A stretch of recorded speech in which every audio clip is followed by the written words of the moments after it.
Hey guys, happy Monday. So last week you did a little bit of research on the Holocaust and Nazi Germany and Anne Frank. And this week you're going to actually read the Anne Frank play. So we have some questions to go along with each of the acts. And you can kind of pace it how you want. We thought that maybe you could do Act 1 between Monday and Tuesday, and then Act 2 between Wednesday and Thursday, and then use Friday for catching up. The play, it's very interesting, but I want to give you a little backstory on the play. If you did your research on Anne Frank, you should know about her now. But I'm going to give you a little backstory. And this is actually in your story that's uploaded to Blackboard, so you can read this for yourself, but I want to go ahead and read it through with you. Anne Frank and her family were Jewish citizens of Germany. When the Nazi Party, led by Adolf Hitler, came to power in 1933, the Nazis blamed the country's problems on the Jews. Jews were stripped of their rights. Many were eventually sent to concentration camps, where more than 6 million died in what became known as the Holocaust. The Franks moved to the Netherlands to escape persecution, but the Nazis invaded that country in 1940. In order to survive, Anne's family went into hiding when she was 13 years old. They hid in attic rooms behind Mr. Frank's office, and several other Jews joined them. In this secret annex, Anne kept a diary about her life in hiding. More than 2 years later, the group's worst fears came true when the Nazis found them. Everyone who had been living there was sent to concentration camps. Anne's diary was discovered later. And as I said, this is a play. This is a play version. So reading a play is a little bit different than reading a novel or any other type of story. So I want to go through this little section about reading a drama.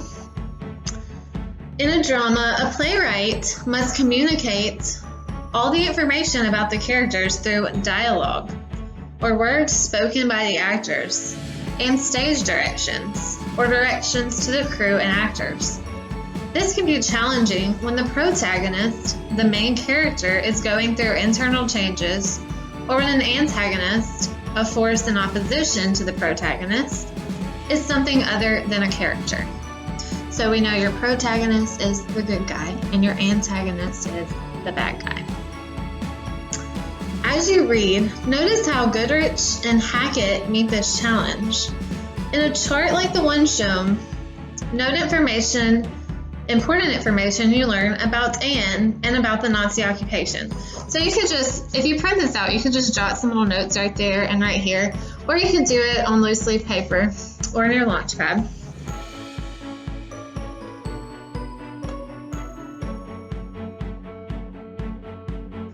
Okay, your Act 1 questions are pretty simple to get you started.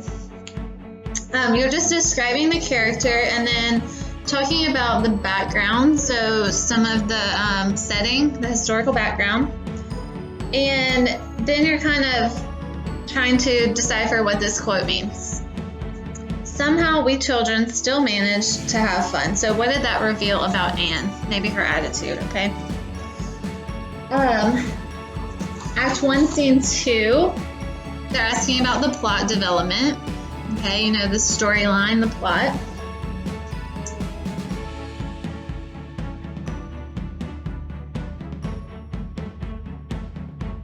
Okay, Act 2 continues on the next page. Some recall questions, but also they want to know about contrasting points of view. Now remember what we know about contrasting. They're not similar, okay? So how are they different? Peter's opinion and Anne's opinion.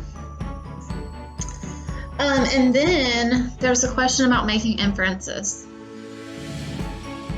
So it says from Anne's description, make 2 inferences about 2 particular characters. So remember, to make an inference is to kind of draw a conclusion about something. Okay, so what inferences can you make about the quotation and about the people that she mentions there?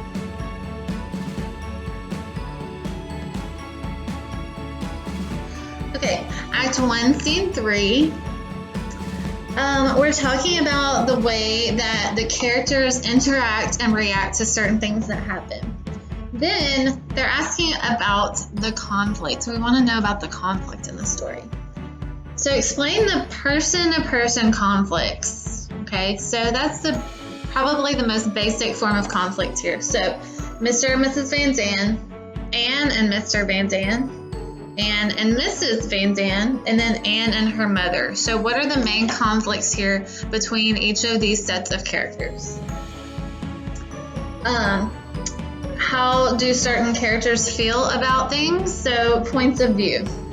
Mr. Frank, and then Mr. Van Zandt. Act 1, Scene 4 asks you about word connotation. Okay, this has to do with the meanings of words and kind of the underlying meaning or feeling behind the word. Sometimes things can have positive or negative connotations. But also it says, how do these words marked in bold print make an impression on the reader? So how do they make you perceive what's going on and make you feel about what's going on? And then they ask you what events, or describe 2 events that propel the action forward between Anne and Mr. Dussel, and then Anne and her mother. So to propel the action forward means to move the plot forward. How does it make things move forward in the story? Okay, and the last 2, number 3 and number 4, are fairly simple questions, okay? Just kind of opinion. So what do you think? Your personal opinion. And then text details. What are some things that each character longs for? You know, they're restricted. They're super restricted at this time. They can't leave. So what are some things that they're longing for? Last scene in Act 1, so Scene 5. The first item says to summarize. Write a short paragraph in which you summarize Anne's gift giving for Hanukkah. Use complete sentences and include at least 4 items from the word box. So they give you some words that they want you to include in your paragraph. Remember all those paragraphs we have written throughout the year? Don't forget your paragraph writing skills. And then number 2, cause and effect. Explain how an incident regarding each topic causes a conflict to follow. So a conflict, a problem, something that happened. Okay, so they give you some causes, and then they want you to write the effects here. And then some important quotes throughout the story are in this scene. When Peter volunteers to go down the stairs after Mr. Frank, Mr. Van Zandt responds, "Haven't you done enough?" Okay, so then just some simple questions to follow. Okay,